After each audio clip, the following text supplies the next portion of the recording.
Hi everyone, welcome to the second session today. I'm James, faculty here at Sheridan. This segment is called Digitality, Teaching, Art, and Design Today. Probably know the drill by now, roughly 20-minute presentations, of which there are 3 different presentations for this session, and then about a half hour per question and answer. First, we have Andy Fritz, who's here in person, as well as 2 colleagues, Rod Adams and Stuart English. We're going to talk about virtual hybridity, a new place to design. Thanks, James. Okay, so we're going to attempt this. Rod and Stuart are going to co-present if we can, so hopefully it will work.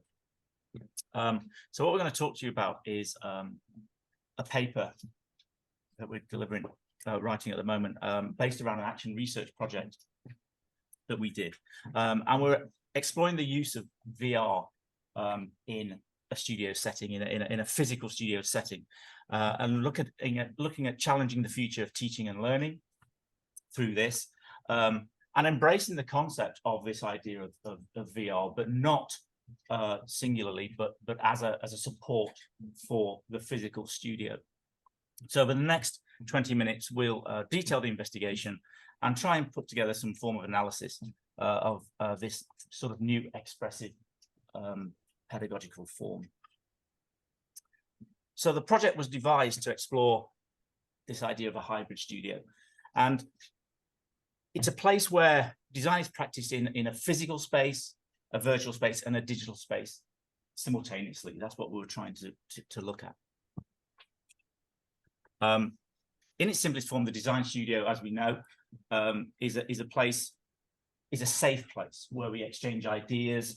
And what we try and do is, and I'm sure this is true here too, we try and mirror industry. So we look at how industry use their spaces, their design spaces, their studio space, and we try and mimic that for the students so that they're ready for moving into industry. So this project looks at our side of that space, and it looks at the way design is taught in that space, but it's also changing how design can be transmitted from that space. And in our instance, it's about presenting the design ideas to a client in industry. But it's also a little bit bigger than that. It's also working with the design industry and working with other design agencies to look at the work we're experimenting with and trying to work with. So by sharing ideas with professional design studios, we hope to not just reflect what they're doing, but actually work together and create something to move forward with. Now, I think it's important to note that everything's still based around the human idea. So we're not using VI here. We're not using Midjourney or anything like that. Sorry, AI. We're not using anything like Midjourney. It's all based on the human idea. And I think in this sort of instance, at this moment in time, that's never been more important. But what it does do, it uses VR to extend the physical studio into a new space, a virtual space that promotes new design practices and strengthens existing studio practice. So some of the research we did was with professional agencies, and post-COVID, most of them agree still that the best place to design is in the physical setting. It's in a design studio, usually, a community space. But lots of employees and bosses also agree that there's some things that we do in design that can be done better at home, in a quiet space, away from the hustle and bustle of the creative studio. So what we're sort of looking at here is this balance between the 2 spaces. It's a space that at the moment is quite difficult to manage. It's the sort of timings of people coming in and out of physical spaces, when they're home, when they're not at home, and how to manage that space has become quite a thing at the moment. But we're trying to steer this existing design studio idea and use its potency in this area in between. So going on to the project, I'll pass over to Rod, who'll be able to take us through that. Great, and I hope you can hear me. Nice to see everybody, sort of. Hello, nice to see you. Okay, so our project was based around the idea of this design studio being the heart of, if you like, design education, the idea that the physical studio becomes central to that. And we developed a series of experimental workshops that effectively we were looking at sort of two things that we wanted to work out. One was developing some new insight into a project, so it had a purpose, if you like. The other one was actually developing an empathetic response, which is something that using sort of digital activity requires, and it's something that's often associated with it. And we had a design brief that we set to a group of students, set by a large multinational corporation. So it was a live brief, and it was an interesting one, and we were introducing our ideas to them, really, around two key modes of working. And the two key modes of working, we're really looking at the idea of reflective practices based around some of the work that Donald Shon did in 1985 around an architectural studio, looking clearly about how reflection works in a studio. But we also looked at the idea of learning by doing, which is a fairly common idea in a studio, the idea of you create activity and you learn as you go through doing it. And by combining both of those, we looked closely at the idea of a hybrid studio. Was there a possibility that we could combine something together to create something new, something different? And this idea about having a virtual studio, extending the reach and conditions of the physical studio, was something that we started to work closely at, particularly around the idea of a hybrid creative place, enhancing, if you like, the range of potential outcomes that the students were going to develop. So the brief was set, and it was based around the idea of laundry and consumer laundry. And this was something that we thought closely about. Working with the live clients, the students were tasked with developing some key concepts for a sustainable value arena of consumer laundry. We looked at design thinking, design theory, and human design practice, and we sort of weaved them together to explore a circular consumerist society, the idea about how we could actually think carefully about how we would do that. We worked on basically two principles. And when we began, I said, wouldn't it be fabulous if we did this? Imagining blue sky thinking, when it became quite clear actually where the limits of the technology were. So we worked on the basis of these two simple principles around the idea of exploring a hybrid studio. The first one was actually principle number one, which was actually the idea of a real environment that is populated with virtual objects, or what we've called augmented objects, or AO. The second principle was based around the idea of, if you like, the reverse, a virtual augmented environment, AE, with real objects embedded. And I hope you can see from the illustration, the simple illustration that we've included in the presentation, how this is going to work.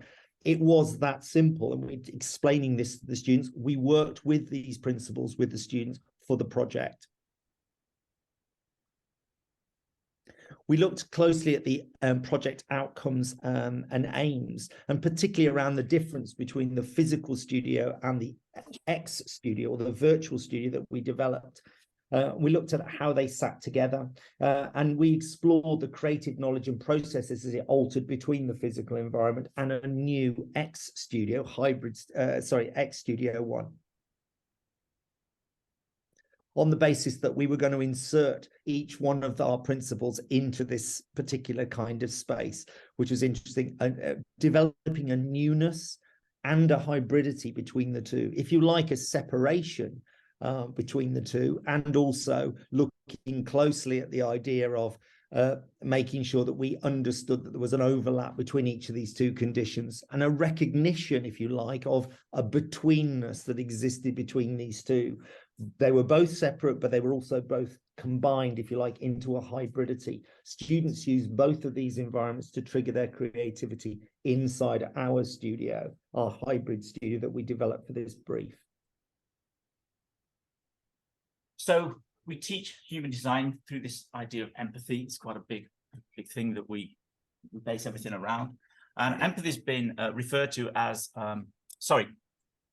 virtual reality has been referred to as an empathy machine. in its ability to alter people's perspectives and to put the viewer or the user into other people's shoes, and to offer a sensorial experience. The images here are from Anne Frank's house, which is a VR thing that you can go online and look at. And if you've experienced that, you do come away sort of feeling a little bit like you've been there. And this makes for really powerful and effective storytelling. The technology, the current technology that we were able to use, that the students had painting tools, drawing tools, CAD model and development tools, and various whiteboard software within the system. And there are also rapid prototyping tools, physics-based models, and data collection tools available. The hardware was the Oculus Quest 2, and we were running OpenBrush and Gravity Sketch for the students. Stuart. Hi, everyone. So I'm going to say a bit more about the collaborative project with the large multinational. So we set up 6 teams of postgraduate students. Each team included a variety of different disciplines, including industrial design, fashion design, and particularly sustainable fashion. And we introduced VR to them through a series of workshops, allowed them to explore the hardware and also introduce the software. The outcomes were presented to the client in the form of case study scenarios. And 2 out of the 6 teams decided they would use VR in the presentation. And this is an example of one. In this example, a sprayed detergent, and the idea is that it eliminates bacteria, odor, and stains, and it cleans using sunlight rather than water. And here the VR is used to communicate a circular storyboard. What we found is that this created a much more kind of immersive experience for the viewer or the client, as if they were actually, but also it provided a dynamic presentations tool, and this enhanced interactions and allowed for greater immersion into the content. Also, we found that designers were able to draw directly into the 3D or onto the 3D garment, and showing how the spray would work and demonstrating usability, highlighting components within the design. So that sort of interaction was that the designers were able to achieve was important. Another important thing was the value to the client. So the client saw potential in the technology in terms of research with customers, so how they understood the customer's challenges or how that was represented. They also saw potential in terms of testing, enabling customers to experience concepts and provide feedback to the company, as well as visualizing and adapting designs on the fly and training as well. So there are a lot of things that the client could see that were of value through using the technology. And finally, enhanced empathy. We could certainly see that there was a greater enhanced empathy that allowed the user to experience a context of use, to appreciate the challenges of that context, and also experience the emotion of that, or of being in that context as well. Andy. Yeah. So to conclude, our aim with this project was to discover to what extent VR could enhance and expand the design process for the students, and whether it could promote empathy and better understanding of the design for the client. In general, the projects were successful and demonstrated quite a few benefits. For example, novel narratives through which the students could sell or deliver their ideas. And there were some perceived possibilities for the future that came out, such as live translations for global clients, presenting to global clients, or using empathetic environments, whereby if you were selling, if the product was to be sold in India, then we could sort of try and recreate India around the product. But at this stage, we were limited on establishing a full integration of the technology into the design process for various reasons. Some things like time restrictions for the students, and also their current ability with the technology. The project has revealed, though, an emerging interest from the design sector to consider AR and VR as a form of new studio areas. Both designers and educators, we believe, need to consider together the use of this purpose of this virtual space to maintain this reflective working that we've set up. And I know James was talking yesterday, he's not here today, but he was talking about that idea of trying to keep up with technology, not just as educators, but keeping in line with industry. What has emerged from the project, though, is the full potential, or at least a hint of the potential of creativity that VR and AR does give us in the thinking process. Moving forward, we've found a few things, particularly talking to people in industry. Body language is missing at the moment. We hadn't sort of realized just how much we use our body language in a studio situation, and particularly when we're presenting to clients, reading the room is incredibly important. At the moment, that's very, very, well, it's missing, basically. Security of the space came up as quite an interesting thought. Obviously, design studios are safe spaces to come up with ideas and to be able to throw ideas around. But if you're in a virtual space, you're not quite sure who's looking in or whether it's being recorded. So that was something that came up. But it's really about creating this more dedicated, creative environment, not just for designers and in the industry and in education, but also for the clients. So this hybrid studio that Rod talked about with the diagrams, it needs to be ideally a fully connected creative reality, which seamlessly, and I think that's the important word, includes existing and creative elements, so that you can step into this, pass things backwards and forwards from the two sides. The most important thing is that we don't compromise what we already have in the physical studio, we augment it. So whilst the research is nowhere near conclusive as yet, it does point towards a sort of working studio environment, both educational and professional, as a hybrid space that sits in between the home or the client and the physical design studio. It's a sort of new form of liminal space between these two areas, where studio practice should be able to transition seamlessly between one environment and another. And we're still sort of thinking about what that studio practice is and how to recreate it in this new environment. The most important thing is that it needs to be driven by both designers and educators together. That's it. Thank you. Thank you, Rod. Would you like to do our questions now while Rod? Okay. So, any questions? You taking questions while we have your co-authors? I think if that's okay with everyone, yeah. You okay with that? Yeah, that makes sense. Yes. Something I always have trouble with these like sort of emergent or nascent VR technologies is that they kind of look crappy. Was that okay? Like, did that come up with the students or in this process at all? Like, I'm just wondering about like, they don't have the kind of real world fidelity yet, right? So how did that play out at all? Yeah, I mean, I'll just talk to that first of all, and then pass over to Stuart, because Stuart ran the module. I think, you know, sometimes when you present to clients, you do present in quite a rough way. So I think what we were trying to do was recreate that sort of storyboard feel at this level. But I know what we mean. Stuart, was that mentioned at all by the students?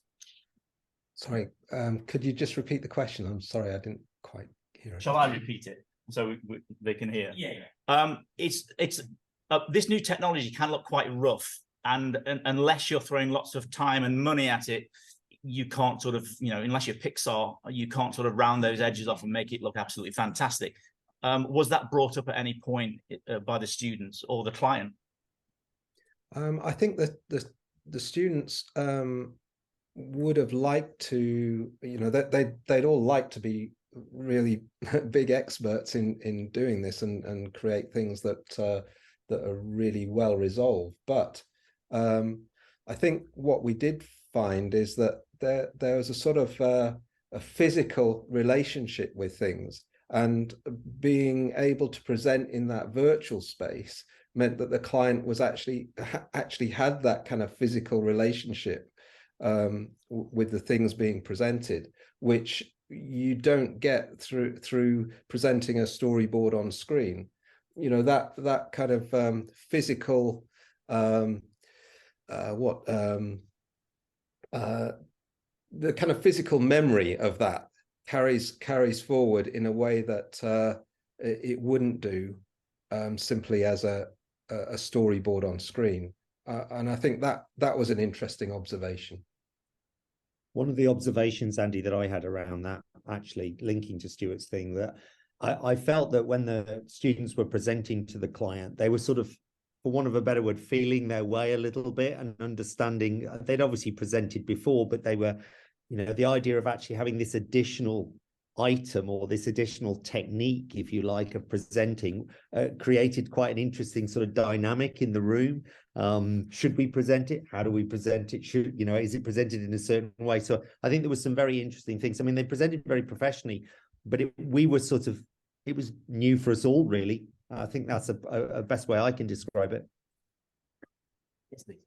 This actually connects very well with that. I wanted to ask about presenting.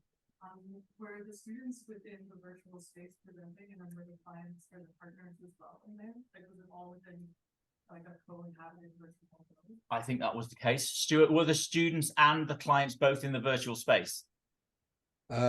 Yes, they were. Yeah. The students made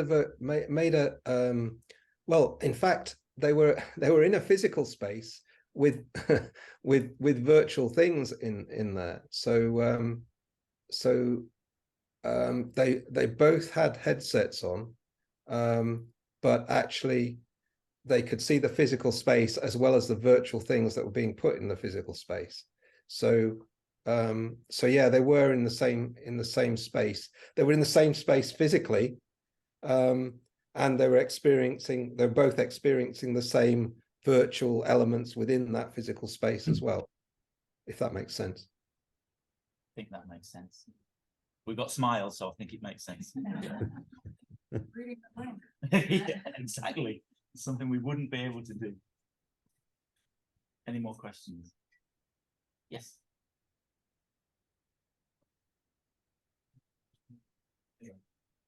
I was just wondering if you had experienced any resistance to adopting VR technology in a classroom. I recently added it to a class, and there were issues that we were able to overcome.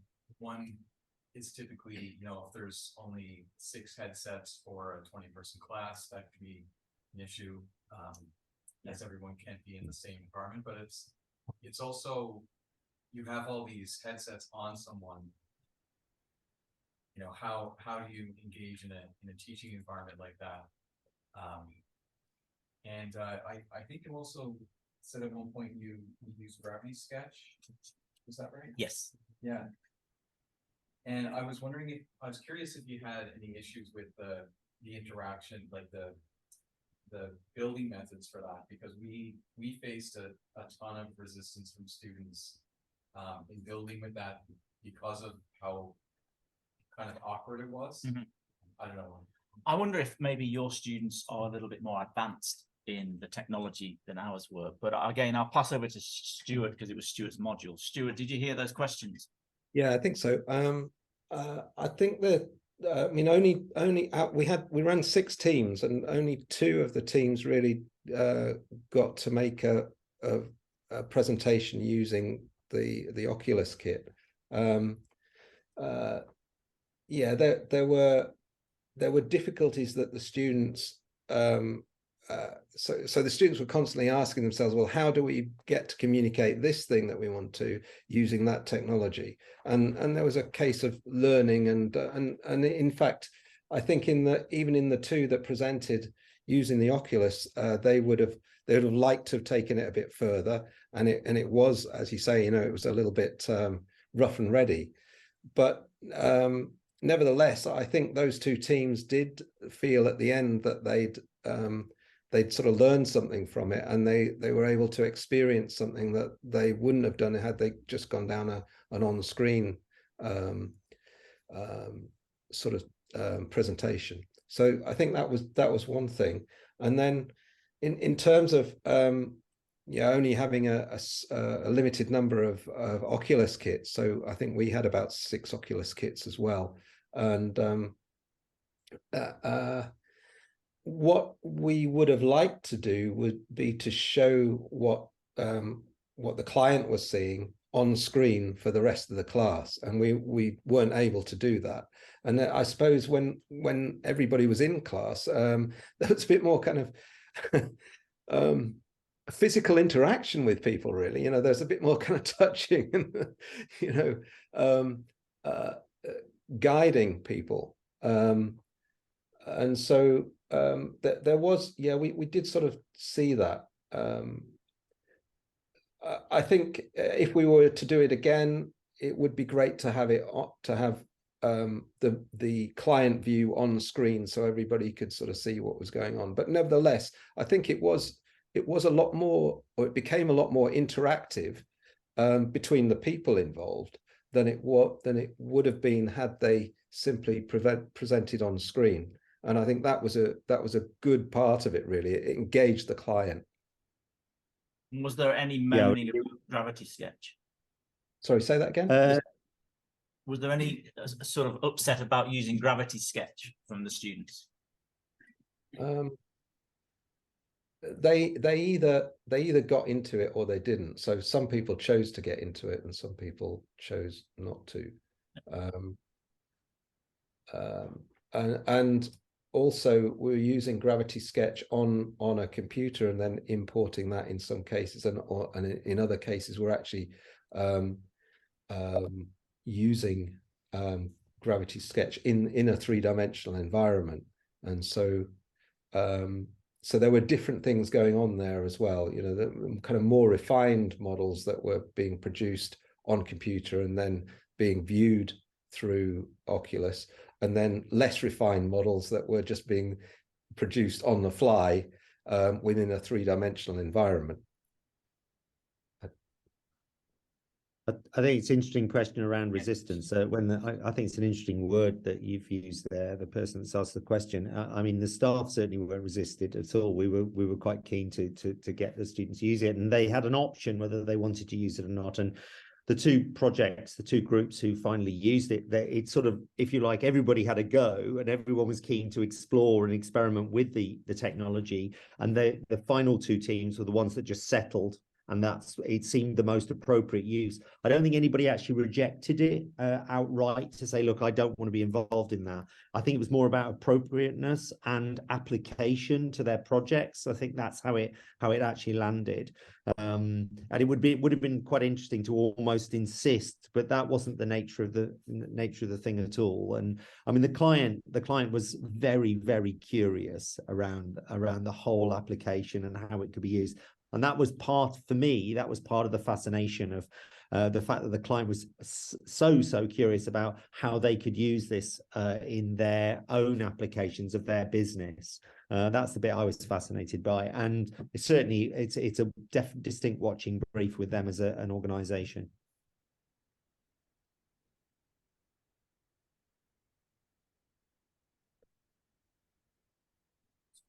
I think it might be worthwhile just saying as well that the way that the students engaged with this, they at the end of the module, they gave us some feedback that says, look, you wanted us to, because within the module there were three elements that they were learning about anyway.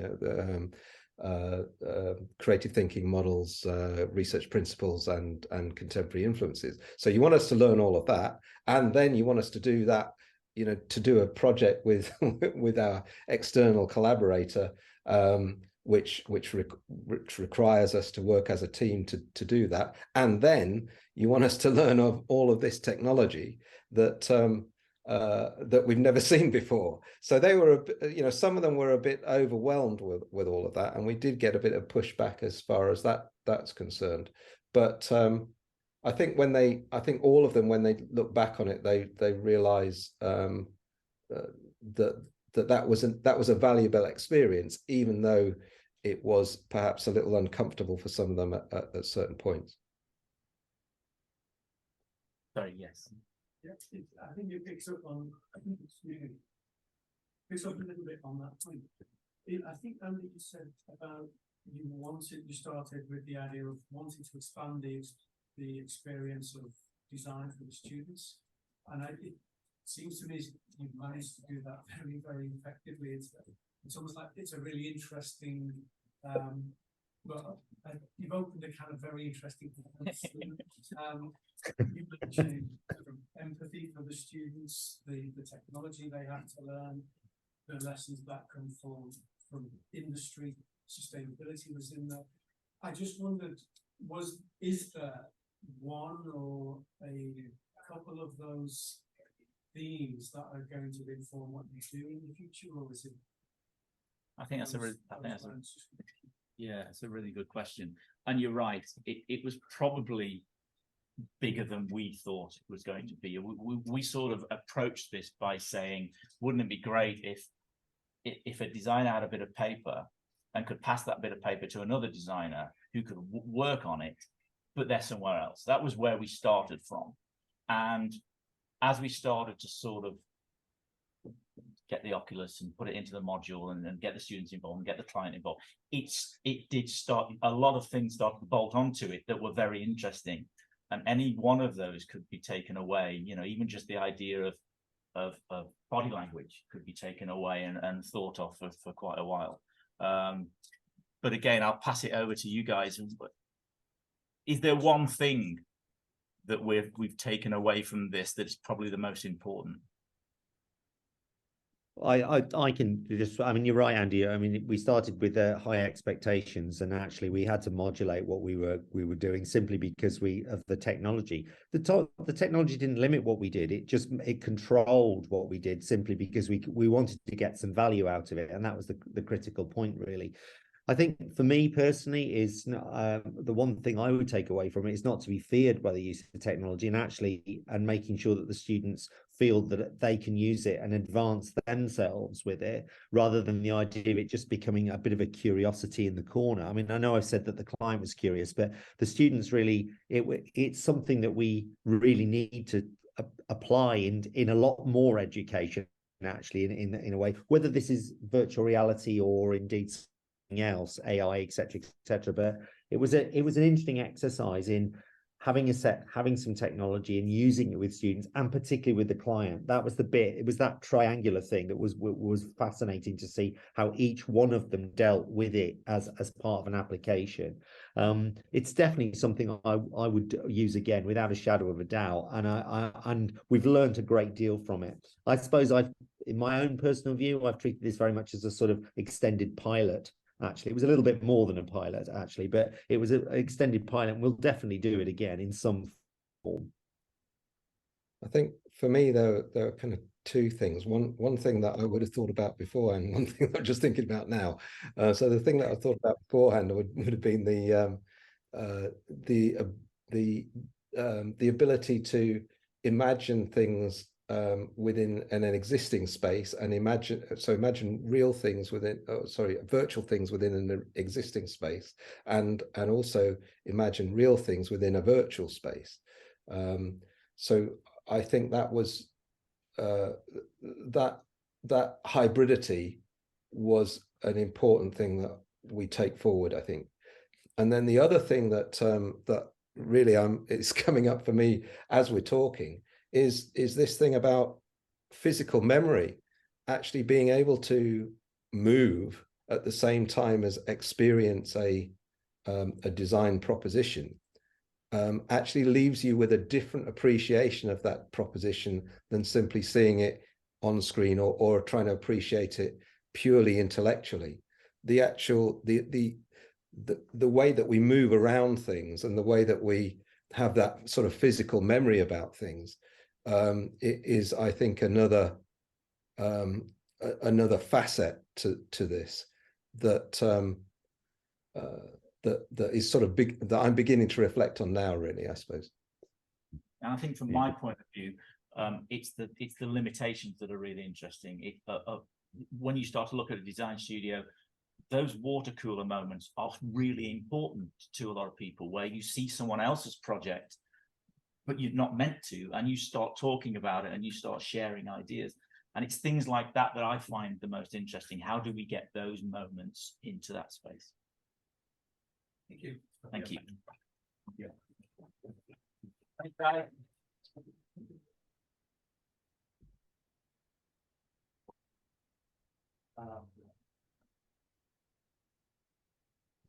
Oh, thanks, everyone. Oh, I guess Emmy's. Yeah, good. Okay.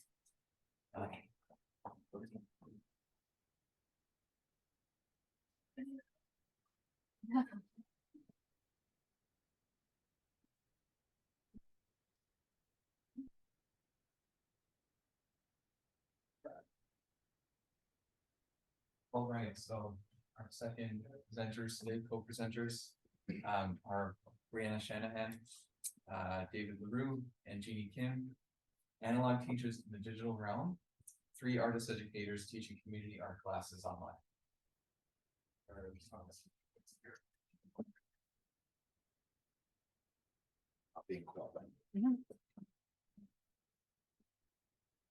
For our guests joining virtually, if you don't mind turning off your camera, otherwise it'll be on for the rest of the presentations.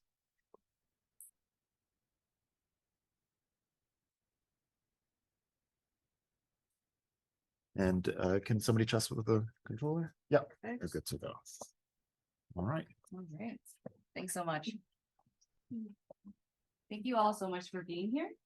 We are representing the Stack Collective, and that is short for Shortcuts for Teachers Artists Collective. And we're going to be talking about our 3 individual experiences of how we moved from traditional to online teaching. And so, as I've mentioned, although we are in currently different professions, Bree as a professor at Sheridan in fine arts, and Dave as a PhD student studying art education at Concordia, and myself in instructional design, as well as interested going back into the arts again. We all came together because as artists and educators, we were interested in how we were kind of in a very tactile environment, and we were all also interested in fostering one-on-one relationships with our students, as well as our very material discussions that were happening in the classrooms. And of course, COVID-19 has affected all of us, and so now we'll kind of dive into individually on how we moved digitally. And just before going forward, to situate where we were teaching, we were in the Point St. Charles Art School, which is a small community sort of on the edge of Montreal, close to Montreal's downtown. The neighborhood demographics are sort of Francophone and Anglophone historically. There's a French and Irish, and in the last maybe 40 years, there's been a swell of immigrant communities moving in due to low rents, although those have gone up. But the school is dedicated to making art accessible to everybody, and caters to a wide range of ages and sort of people of different socioeconomic and artistic backgrounds. But being in community also meant that we were limited only by what our students would tolerate. So we're always able to do sort of what we want, and we have as much freedom as we want. As long as people are signing up for your classes, then anything goes in that sense. But I also wanted to add that we're all artists first. None of us were trained as teachers, although now we have different links to education and in professional contexts. All of this is really rooted in artistic practices. Thank you, Dave. So across our collective teaching experiences, we noticed there were some difficulties in moving online. Primarily, we faced privacy issues where students were coming into these classes from their personal bedrooms, shutting off cameras, and we had this issue of isolation, not just for the students, but also as teachers teaching to Black Abyss on the screen. We had issues with relationships where you couldn't be at a desk and whisper to someone sitting beside you about how the class was going or what you thought, because when people talked over each other, it cut out the sound on our Zoom. And also even to have a conversation with a teacher, we had to have that sort of discussion of, would you like to go into a breakout room, which could be awkward and intimidating. We had to adapt our practices because students were coming in from their bedrooms. They didn't have access to all of the tools and machines and things that we had at the community center. So we really had to change the way we approach that. And then computer literacy. These classes didn't have age limits. We would have sometimes classes with 6-year-olds and 80-year-olds in the same class, doing the same projects and challenges together. And so that computer literacy was different for different reasons. And then finally, I'm sure if you taught online, you had this one as well, technical difficulties. This piece on the right side is called Panic on the Zoom Call, which is a daily art practice piece that I made during my first class, where I was booted out of the call with my 24 students 7 consecutive times as someone tried to use the same Zoom link. So that was something else that we faced.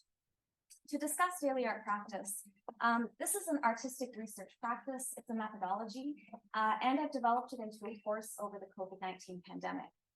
Originally in Montreal, there was a way to keep with our practice, and it was through our communities. We would collect, we would hold each other accountable, we would create and make less than perfect things that we could dive into later in these collective areas of our studios and interchange our skills. But when the pandemic happened, I was mostly painting alone, feeling like a little bit of a houseplant stuck inside my home, roots overgrown, and going for those mental health walks that I'm sure we all did during the pandemic. So Ed Pan was really at large in Montreal at the time when he was responding to another artist, Jonathan Borofsky, who had numbered all of his works almost up to 3 million. And Ed Pan said, well, I want to make that many works, so I'm just going to work 3 minutes at a time for like 12 hours a day, and maybe one day I'll catch up. And on a Zoom conversation with friends, I said, you know, maybe this will help us stay accountable. What if we do these 3-minute sessions, but over 30 minutes, and we talk about the pandemic, and we talk about what we've seen, process this sort of changing situation together.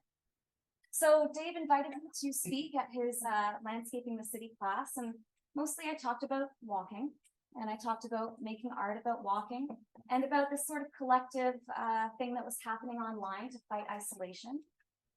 But also these beautiful things that were happening from those creations, where they were developing into other works, and other works were developing into new roads to follow in my art practice. And it felt incredibly stimulating, and it felt really good.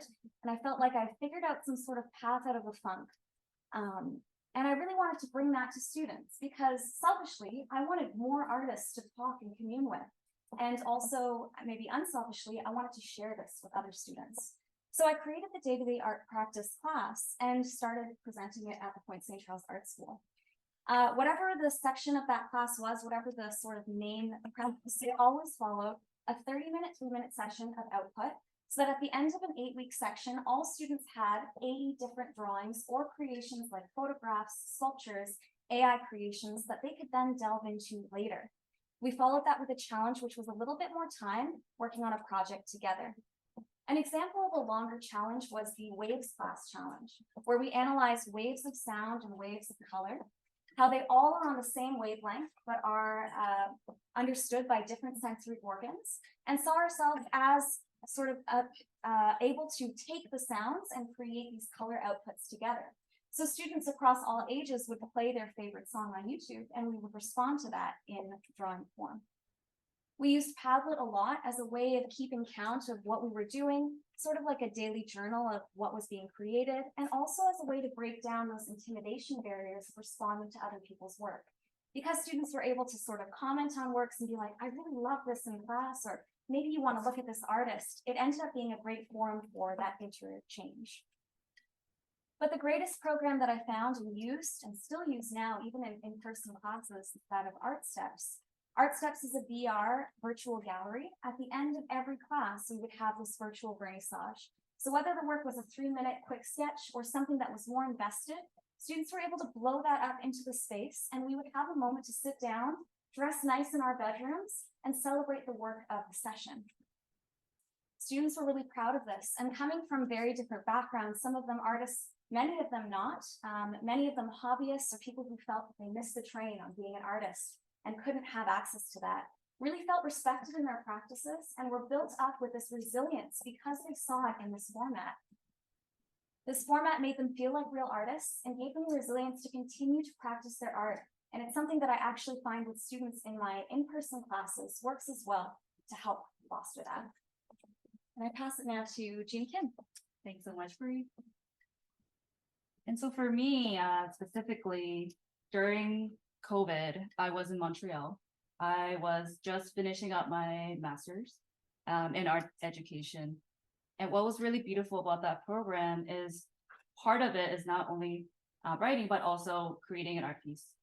And for me, during that time, I was really interested in this very specific way of painting in Korean culture. And it's called Track1, which directly translates into books and things. And what I found really interesting was that these scholars that I was studying, where they were interested in getting painters, commissioning painters to depict stacks of books, as well as objects that were important to them for their studies, as well as things that they were interested in, hence books and things. I found a direct relation to what we're all going through during that time when we were in our own space, isolated, and perhaps looking at the objects around us a little bit more and reflecting on what's important to us. And so specifically, I was interested in these two different styles of Track1, which is floating as well as stacked. And as an artist, I was, of course, also interested in finding my own way of representing this very unique style that was very important to me as a Korean Canadian myself. And so in the picture in the middle, you see my very small one room in Montreal. And it's interesting that I had to stack my books because it was a very small space. And so the third is a kind of a result of me reflecting on this very traditional way of painting, as well as how I wanted to make it my own, and that I was representing not only the books stacked inside as well as outside. The buildings outside as well were starting to look like books to me as I was really in my research. So I definitely explored a lot with using the very traditional mediums. I made sure that I try my best in sourcing the what is called Korean watercolors, so that I can kind of really get into the root of how they painted back then. But then, you know, taking a more contemporary approach with my own objects and books that were important to me. And then Dave approached me and he said, would you want to teach an online class? And as an educator as well, I jumped at the opportunity. But I was faced with the challenge of how do I present this very niche way of painting to a general public in a community art setting. And so again, this theme of objects and books, that's, I believe, what was something that we could all connect with as individuals. And so I had the students right from the beginning reflect on the objects and tools that were important to them during that time. And so some of the prompts were like, what were the the objects that you held dear, as well as the tools. For me, it was really important for the students to define what tools are for them, because it's not only the traditional pen and pencil, because we all come from various backgrounds.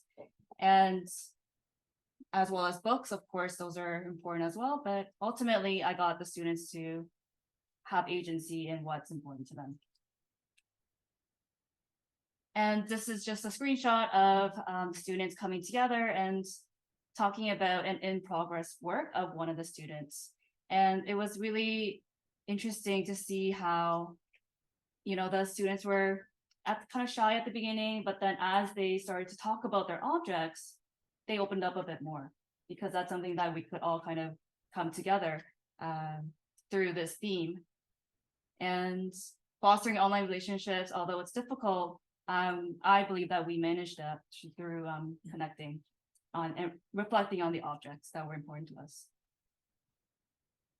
And then so the main takeaway is that for me, what was interesting happening to myself is that I was reflecting on myself internally, through the objects that were around me. And so I found the objects to be representations of what I was going through during that time. And I had the opportunity to share that with the students, which I'm very grateful for because their results were pretty astounding. They were kind of exploring materials in ways that they wouldn't have because they were limited to things that were around them and in their own homes. And yeah, it was just a really beautiful, interaction. For example, the bottom right, that student, he was saying how the books that he collaged over there, the black and white collages, they are comic books that his grandchildren made for him. And so that's one of the main examples that came through while we were kind of discussing together. And I'll pass it to Dave. Thank you.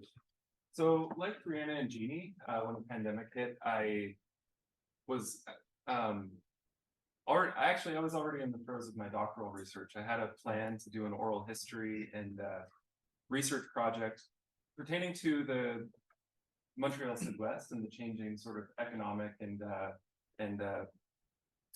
aesthetic conditions that were changing with the changing economic conditions. And so I was just about to start an oral history research project ready to go April 2020, and of course that was shut down. And so what I did when I was sort of moving into teaching was I grabbed for that research and I started to pull on some of those things to develop courseworks in these settings. And because it was so inventive, I actually felt like I was able to, just sort of make things up as I went. And what might not be apparent during the chronology is that I was actually the first to go. So I was figuring things out, and there wasn't very many materials and things available, but we'll talk about that in a second. What I reached for was Kevin Lynch. Has anyone encountered this?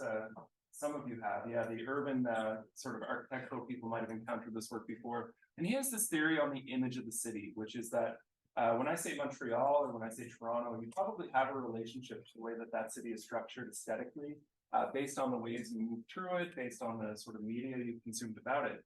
And one of the things that he did to sort of study 3 different cities, LA, Boston, and Jersey City, which are quite different in their architectural structurings. And Jersey City is notoriously atrocious to visit, and LA is very car-centric, and Boston sort of has this older interior.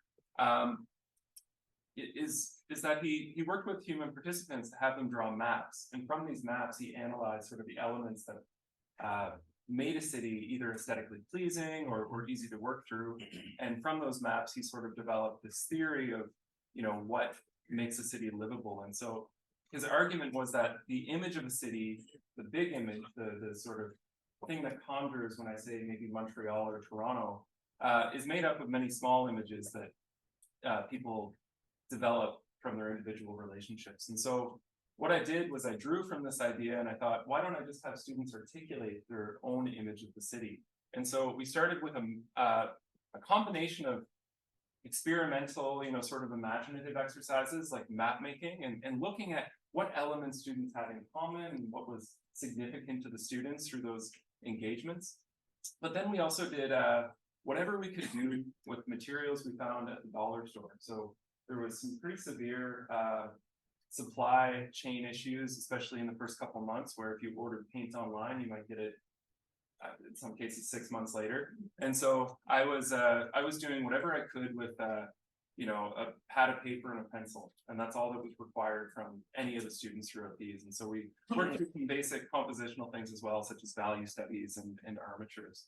And I know we're short on time, so I'm going to breeze through a little bit, but one of the things I realized is that the students were really taking to these ideas, and they were really engaging with more conceptual elements. And that's never something I would have done in the community class before. Often I felt people had this like, oh, I want to go and I want to learn to paint.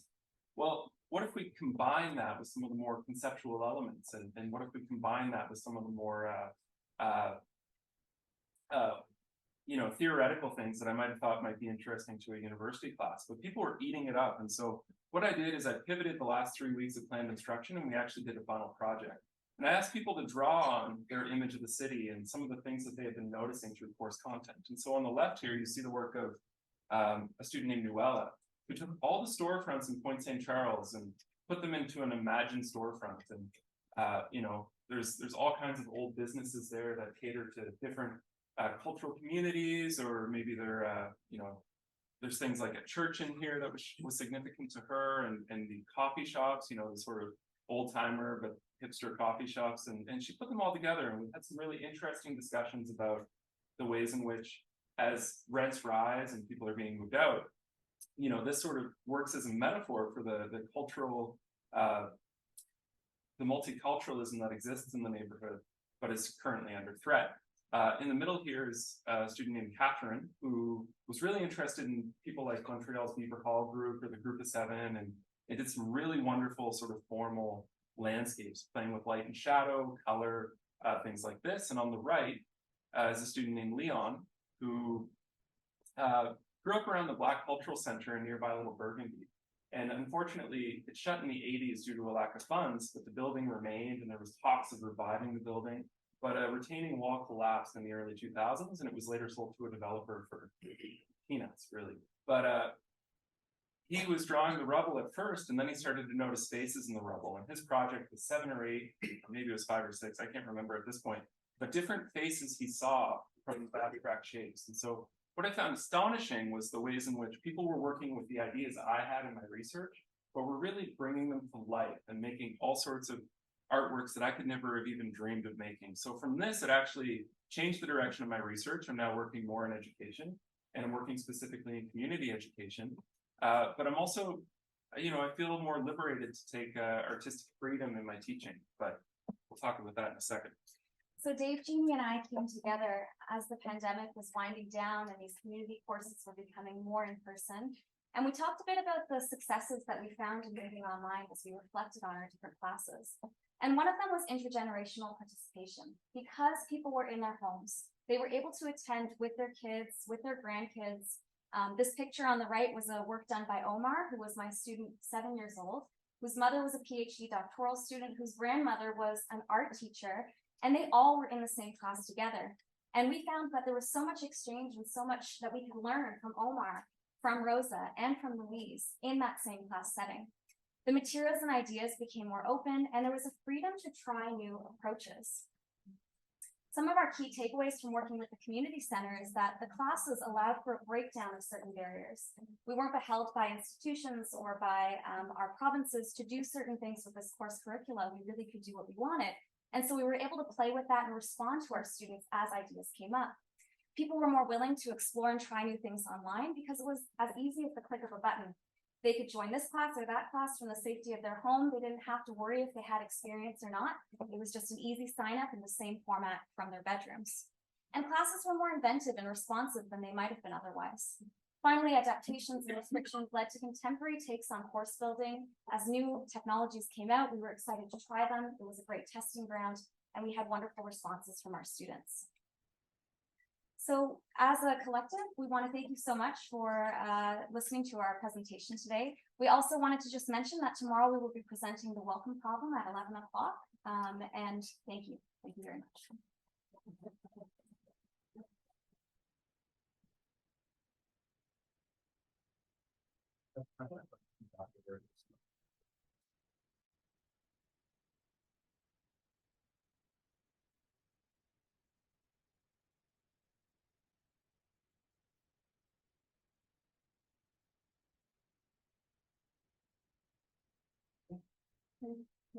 Guess I'll start.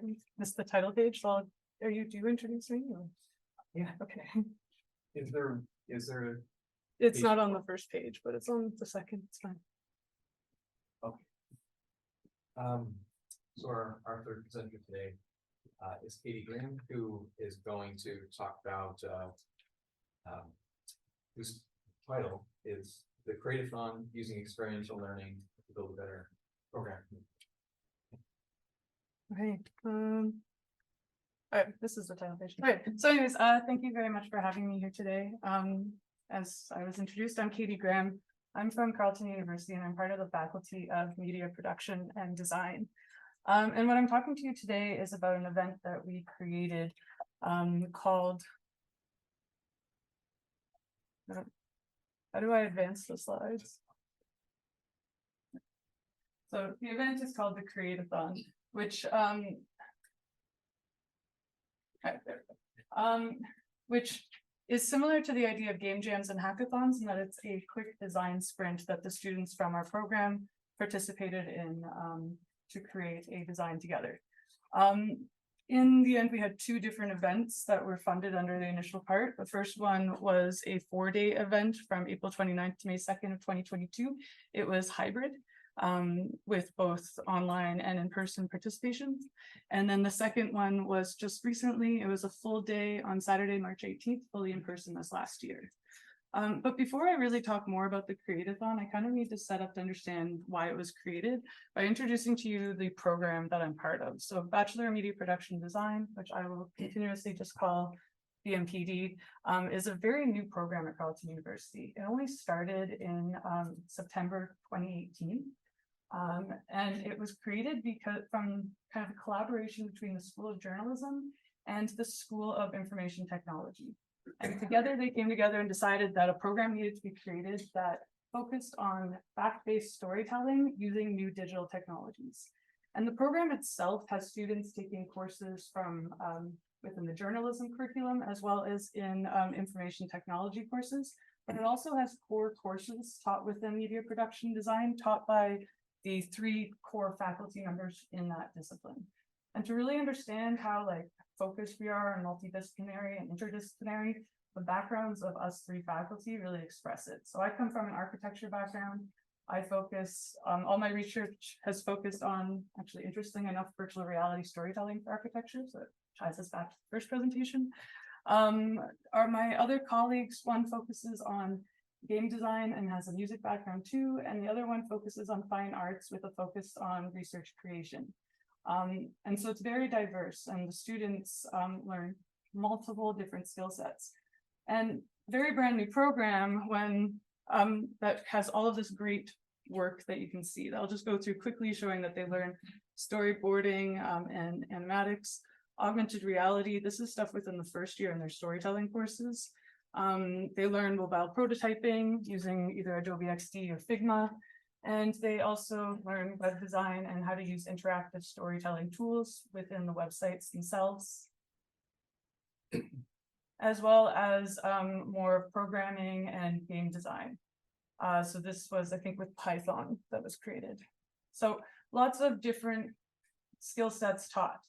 But what happened was that, as we all know, what happened in March 2020, the world shut down and Carleton switched to online.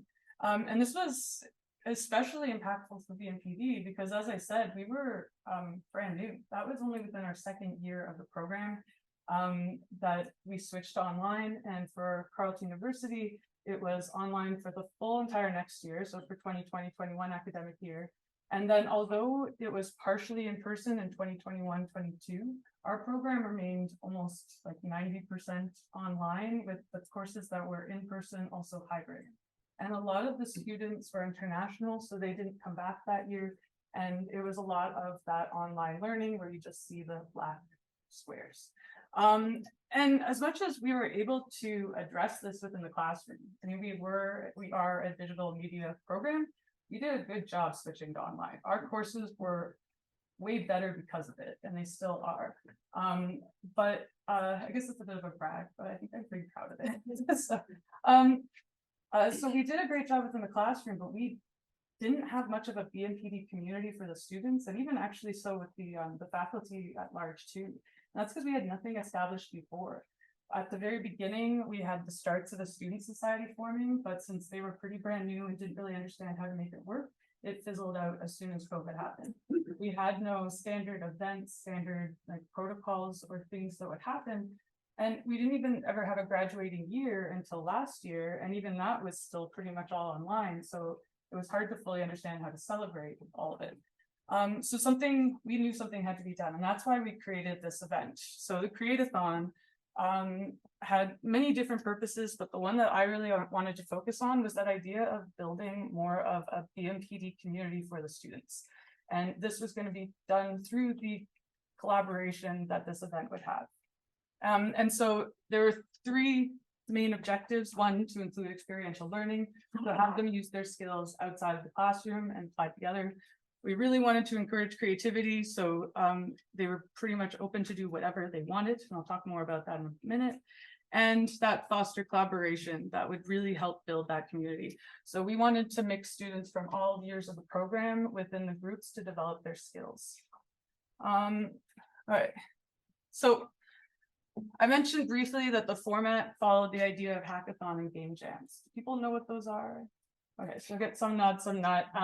So what a hackathon and a game jam are these short little design competitions where for a game jam, a game is created, for a hackathon, like an app or a web application is created, and they're given a prompt at the beginning, and then in a group, they design something based on that prompt. So for example, if it was a game jam and the prompt was to create a math game, then we develop a game that addressed that content, that prompt. So because in BMPD, we didn't just focus on games or apps, it was really just digital storytelling, digital media broadly. We wanted to make it wide open for that. So in the Create-a-thon, it was to be able to create anything that they wanted with it using digital technologies. And that could be anything from websites or an online platform, a video game prototype, an immersive art experience, social media campaign. And these are all skills that they have learned throughout the program too, through the various classes. So they could do prototyping or augmented reality or virtual reality, non-linear storytelling, videos or animations, anything. And of course, that makes it even harder because if you don't have as many guidelines, it's harder to get started. And that's where the fact that we had one additional element to the overall design of the Create-a-thon, which was a professional mentor to help each group. In the way, for each of the events, both the hybrid and the in-person, there were 3 groups that each were led by one professional mentor that would help them in the brainstorming and idea generating phase. And they all came from different areas of the digital media and production industry. So we had an entrepreneur and filmmaker, a freelance digital media artist, and a game designer and researcher for the first one. And they were all able to join us virtually. And for the second one, we had an audio and music artist, someone who specializes in digital twins and computer modeling for architecture, and someone who runs a artistic creation lab called Art Engine in Ottawa. And so they were integral in helping the students kind of work together and come up with that idea, and specifically in that brainstorming session that would be. So the way the Create-a-thon would work is I would introduce everything, give a prompt, and then they would go with the rest of their group to start brainstorming. In the hybrid one, it was done virtually on Miro boards, which is like virtual whiteboards. And I had a series of different activities that were there for them to use to start with. But in each case, the mentor chose at one point to switch away from the activities and explore certain areas based on how the group was communicating and developing. When it was in person, apparently none of them wanted to use Miro again. So they all did it on paper. We provided them with craft paper and sticky notes and all of the fun things for brainstorming in person. And the main thing that the mentor did too was make sure that everyone had a voice, because in these groups, they were anywhere from first year to 4th year within the program. And some of them might have had a friend with them, and some of them might have been more alone. And so the mentor made sure that everyone's ideas were heard. So as I said, they were able to do anything. So any medium, any software. Because of that, it meant that they wouldn't necessarily have a finished project. So they could have it finished if it was smaller, or they could create more of a proposal or prototype. And the main thing that there was no wrong solution. So when it came to how do you actually share it then, how do you make it so then you could possibly win? And it all came down to the presenting. And this was one thing that it was emphasized for them, that presentation is where that they kind of sell what they're making, and it should be a piece of storytelling in itself to make us as the reviewers decide, like, see why it's significant, why it's important, how it addresses the prompt, and why it is better than the others.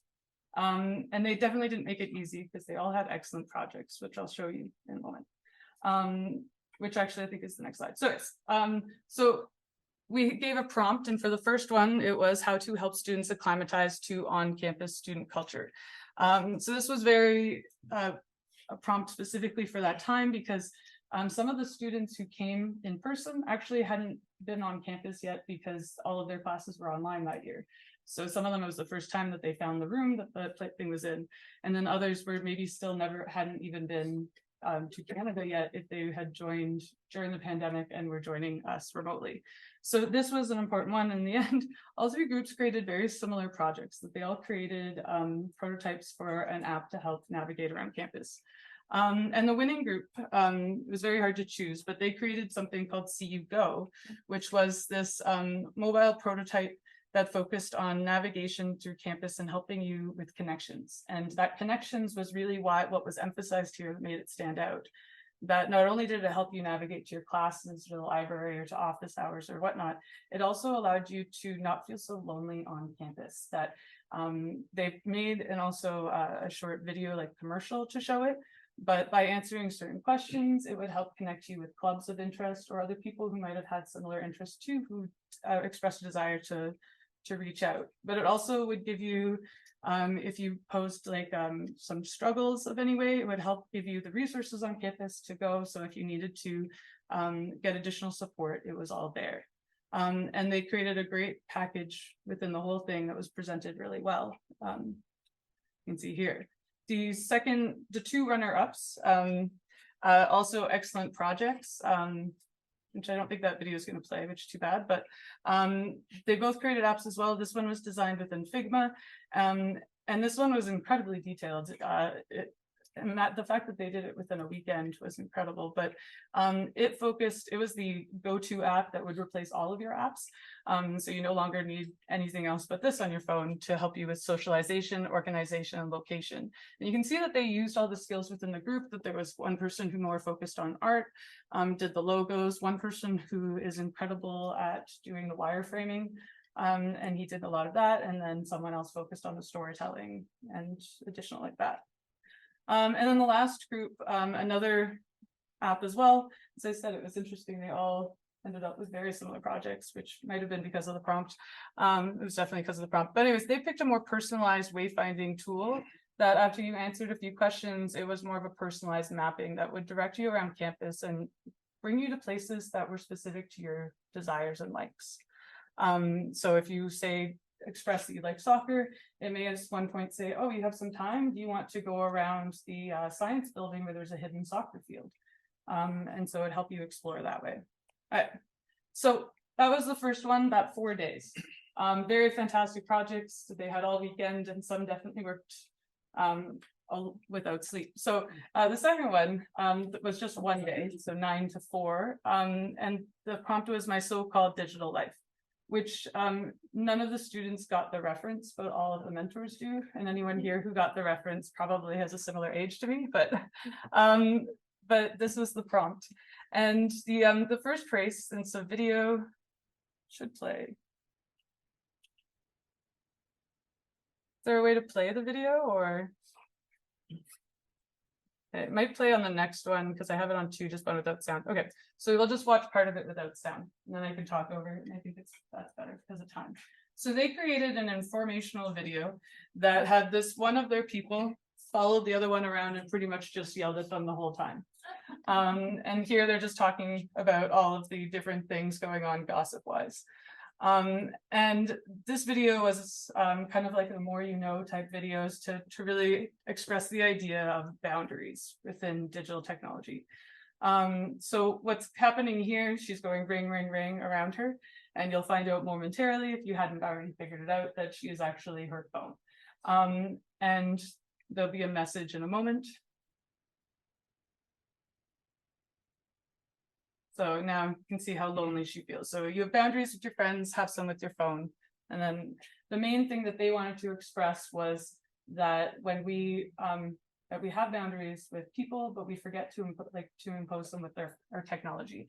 And so they created this video from start to finish that they storyboarded at the beginning. They came up with different ideas with the message and decided this was the way. They borrowed some tools, scripted it, filmed it, and edited it within that day, and then figured out and added a presentation to express why it was important. And the other 2 very different projects, all fantastic. One was a meta game on social media where you created your own, you had a very ridiculous social media persona, and you'd have to go through different activities based on what we do on social media, like make a post, make hashtags, like other things, and do all of this just to try to acquire likes to win the game. However, it was futile because you could not win the game. It was random who would get the most likes. And the whole point of it was to reflect on our use of social media and our addiction to it and realize that this isn't actually, like, there isn't a way to win. So it's fantastic and well done. And what was lacking in it was more of that understanding that it needed to be more of a learning tool, that that people don't necessarily want to play a game without winning unless they understand it's about that learning. And then the last one looked at a very positive spin of what of the prompt and created something called Periplant, which was this grand proposal for creating a companion that was both physical and virtual that like replaced your Google Home, but with a potted plant that focused on wellness. And it would, in theory, scan you and tell you what things to help you with your stress and well-being. So very different projects, and fantastic how they presented and all of that. So to reflect on the overall experience and how it went, the student impression, it was a good success. Even for the groups that didn't win, they were very happy to be there and really enjoyed participating and working with others. In fact, on the first one that was 4 days, they all showed back up on the Monday. So they only had to be there on Friday and then Monday, and they were all there and they all had been involved. And considering it was after school, and that was good. The community building, they did enjoy it. A lot of them, especially that first time, were like, I've never talked to anyone else in my program except for on a Zoom call, and they had never seen someone in another year, and they really expressed how much they enjoyed being there for that. And then they did get to express their skills clearly and well, and have it in a project that they could see, look what I can do. But of course there were some challenges. The first one was timing. Could never figure out exactly when to do it. The first one was right after exams, but because it went to May, it actually coincided with many of them began their summer jobs. So less people were able to do it because of that, or because they were going home. The second one was March 18th, and that was right when some finalists or big assignments were due. For example, only one fourth-year student participated because they had a final, their large year-long project was due that following week. And I know that because I was the one that made that deadline, so I was aware of that. It's just trying to figure out when the timing is something to work on, because I can't make it the first week of September either, because then the first years won't participate. The other thing is, of course, everyone asked, how do we get evaluated? Which is of course hard when it's open-ended, but the main thing is that even the people evaluating them would be like, how do we pick a winner? So it does need to be figured out. And then I would like greater collaboration. So although there was it there, if more people participated, then the groups would be bigger and then they'd get to meet more people. Got one more slide, which is what's next. And as I mentioned before, we are part of the School of Journalism. So we're actually housed within the School of Journalism. When I go to faculty meetings, it's journalism faculty meetings, but me and the other people in my program are not journalists. And a lot of times we feel out of place, but that's because there's an established community that we're trying to fit in. And it happens with the students as well. And so that's the next one, is to expand this idea of creating a better community by creating a community with the School of Journalism as well, through something that would work with them. So my next goal is, if we're able to get it going again, is to do the Create-a-thon collab that both uses the students from journalism and B&PD and have them work together, because I think it will help expand into the classes that they're in together to understand how to work together better. And that is it. If you wanted to see all of the projects, you can see it there. And yes, so thank you very much.